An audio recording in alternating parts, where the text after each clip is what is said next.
नमस्कार दोस्तों, आपका स्वागत है लॉयर्स एंड जस्टिस पर, जहां हम कानून को आसान और सरल बनाते हैं समझने में।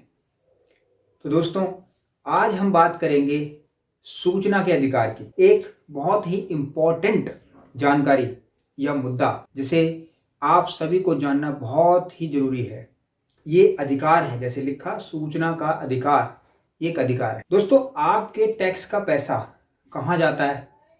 उस टैक्स के पैसे से देश का खर्चा कैसे चलाया जाता है? उस टैक्स के पैसे से सड़क बनते हैं, इमारतें बनती हैं, पॉलिसीज डिसाइड होती हैं, विदेश यात्राएं होती हैं, देश में क्या क्या गतिविधियां होती हैं, इसके बारे में जानने के लिए, इन चीजों को डिसाइड करने के लिए कहां से फंड आता है और आपके जो टैक्स का पैसा है वो कैसे यूज किया जाता है, क्या आप ये बात जानते हैं? यदि नहीं जानते तो ये वीडियो आप ही के लिए है, बहुत बहुत इंपॉर्टेंट। इस वीडियो में अंत तक जरूर बने रहिएगा दोस्तों, क्योंकि हम आपको यहाँ ये जानकारी देंगे कि आपके पैसे से कैसे देश उन्नति करता है। दोस्तों, सबसे पहले मैं आपको बताता हूँ कि आरटीआई है क्या। 2005 में ये लागू हुआ, जिसे हम सूचना का अधिकार कानून आरटीआई एक्ट कहते हैं। हर भारतीय नागरिक को सरकारी विभागों से जानकारी मांगने का अधिकार देता है, चाहे बात पब्लिक फंड्स की हो, पॉलिसीज की हो या किसी सर्विस में देरी की हो। 30 दिन के अंदर आपको जवाब मिलेगा। क्वेश्चन उठता है कि आरटीआई कानून तो इतना अच्छा है, लेकिन इसको फाइल कौन कर सकता है, या फिर इस अधिकार के तहत जानकारी कौन हासिल कर सकता है विभागों से? तो दोस्तों, एलिजिबिलिटी कंडीशन अगर हम देखें तो सबसे अच्छी बात यह है कि भारत का कोई भी नागरिक आरटीआई फाइल कर सकता है। इसके लिए आपको किसी वकील की जरूरत नहीं है, लेकिन ध्यान रखें, आरटीआई गुमनाम तरीके से फाइल नहीं की जा सकती।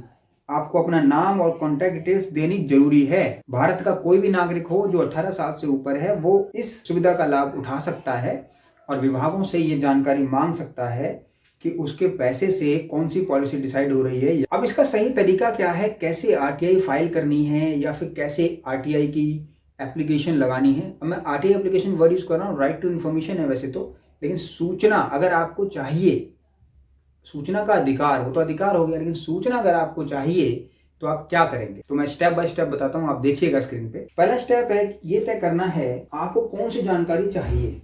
सटीक सवाल पूछें, जैसे तारीख, विभाग या डॉक्यूमेंट्स का जिक्र करें। जो भी आपको चाहिए उसका बिल्कुल सटीक। उदाहरण के लिए यह पूछने की बजाय कि मेरा सब्सिडी का पैसा क्यों नहीं आया, ये पूछें कि इतनी तारीख को सबमिट किए गए सब्सिडी आवेदन की स्थिति क्या है। कि आपने जब सब्सिडी का जो प्रक्रिया है उसमें आपने एक फॉर्म सबमिट करना होता है, तो आप यही जानकारी मांग लें कि जो आपका फॉर्म सबमिट हो गया था उसका स्टेटस क्या है। साथ में आप सेकंड क्वेश्चन ये पूछ लें कि अगर वो सक्सेसफुल है तो फिर मेरा सब्सिडी का पैसा अभी तक क्यों नहीं आया।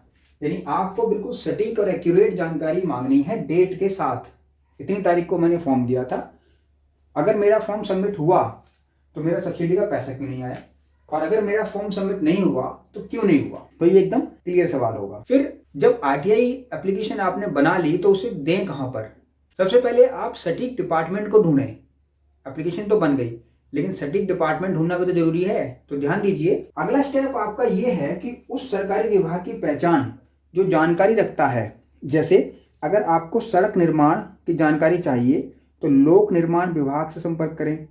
आरटीआई कानून के तहत हर विभाग में एक सूचना अधिकारी, जिसे पब्लिक इंफॉर्मेशन ऑफिसर कहते हैं, वो होता है और इन्हीं से अनुरोध को संभालता है। यानी ये जो अनुरोध आते हैं, एप्लीकेशन आती हैं, इन एप्लीकेशन का जवाब वही देता है, इसलिए आपको उसी को देनी है। अब सबसे इंपॉर्टेंट बात यहाँ ये ध्यान रखिएगा कि आरटीआई एप्लीकेशन लगाते समय आपको किन किन बातों का ध्यान रखना है, यानी फॉर्मेट क्या होगा आरटीआई का। तो देखिएगा, अपनी आरटीआई ड्राफ्ट करते समय उसमें ये चीज़ों को जरूर शामिल करें। पहला, आपका नाम और कॉन्टैक्ट डिटेल्स। दूसरा, मांगी गई जानकारी का स्पष्ट विवरण, जैसा ऊपर बताया ना कि आपको डेट एंड टाइम के साथ एक्यूरेट मांगनी है, क्लियर, घुमा फिरा के नहीं। पब्लिक अथॉरिटी का नाम और पता, जिस पब्लिक अथॉरिटी को आप भेज रहे हैं, यानी अगर राशन से संबंधित है तो public food and safety department है ना, सुरक्षा से संबंधित है तो उस डिपार्टमेंट को, पुलिस से संबंधित है उस डिपार्टमेंट को, जिससे भी जानकारी चाहिए आपको। आरटीआई फीस का विवरण कि आपने इतनी फीस पे की है। वैसे तो आरटीआई की फीस सिर्फ 10 रुपये है, लेकिन यदि आपको कोई दस्तावेज चाहिए, कोई डॉक्यूमेंट चाहिए तो उसके पैसे वो अलग से लेते हैं। आप अपनी एप्लीकेशन को हिंदी, अंग्रेजी या राज्य की लोकल भाषा में भी लिख सकते हैं। अगर आपके राज्य में ऑनलाइन आईटीआई उपलब्ध है, एक पोर्टल है जो इन्होंने दिया हुआ है, अगर वो उपलब्ध है तो आप इसे डिजिटल रूप से भी सबमिट कर सकते हैं।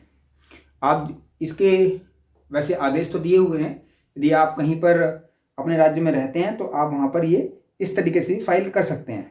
दोस्तों, आरटीआई फाइल करने की जो लीगल फीस है वो केवल 10 रुपये है, जिसे आप डिमांड ड्राफ्ट से या फिर पोस्टल ऑर्डर से भी दे सकते हैं। यदि आप चाहें तो आप जहाँ गए हैं डायरेक्ट जाके अगर आप बाय हैंड देते हैं तो कई बार अगर उपलब्धता होती है तो वो उन पर डिपेंड करता है कि उन्होंने कैसी पॉलिसी बनाई है, तो उस पॉलिसी के अकॉर्डिंगली वे आपसे, पब्लिक इन्फॉर्मेशन जो ऑफिसर हैं, वे आपसे कैश भी ले सकते हैं।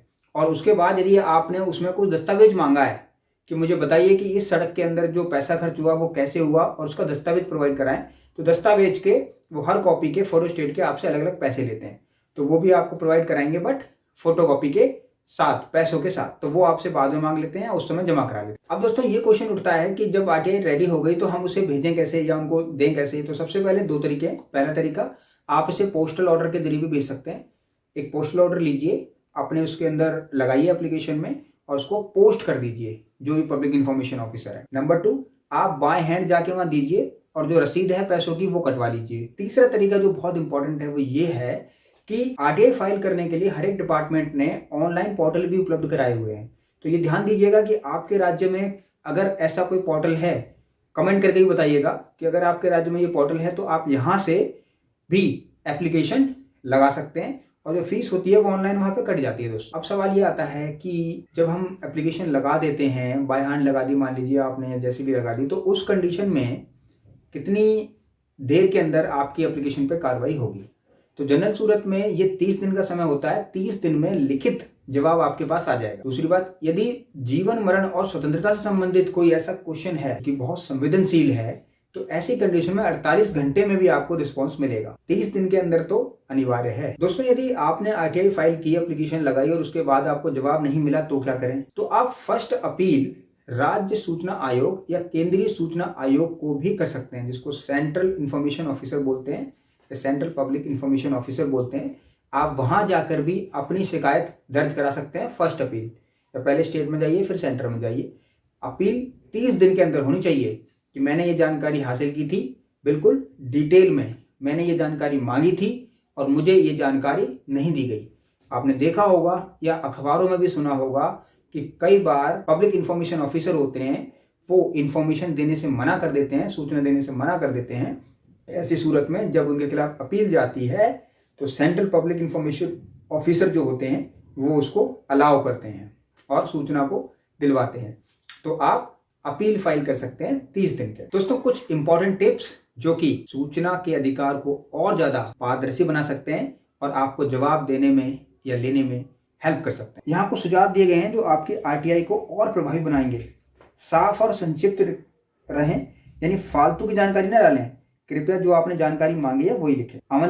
अनावश्यक जानकारी मांगने के बजाय विशेष डॉक्यूमेंट्स की मांग करें। फॉलोअप के लिए अपने कंटेंट डिटेल्स जरूर दें। व्यक्तिगत शिकायतों के लिए आरटीआई का उपयोग न करें, इसे सार्वजनिक महत्व के मामलों के लिए इस्तेमाल किया जाता है। दोस्तों, आरटीआई के बारे में बस इतना ही। दोस्तों, लोग समझते हैं कि आरटीआई एप्लीकेशन लगाना बहुत मुश्किल है और यदि हम जानकारी मांगेंगे तो हमारे साथ कोई लीगल एक्शन भी हो सकता है। नहीं, ऐसा नहीं है दोस्तों। इसके लिए संविधान के अनुरूप पार्लियामेंट ने एक पूरा कानून, जिसे आरटीआई एक्ट 2005 कहते हैं, बनाया है और इसमें कोई भी भारत का नागरिक सूचना का अधिकार के तहत कोई भी जानकारी मांग सकता, बशर्ते आपको अपनी जानकारी पूरी प्रोवाइड करानी है और बिल्कुल पारदर्शी तरीके से आप कोई भी डॉक्यूमेंट या फिर जानकारी ले सकते हैं।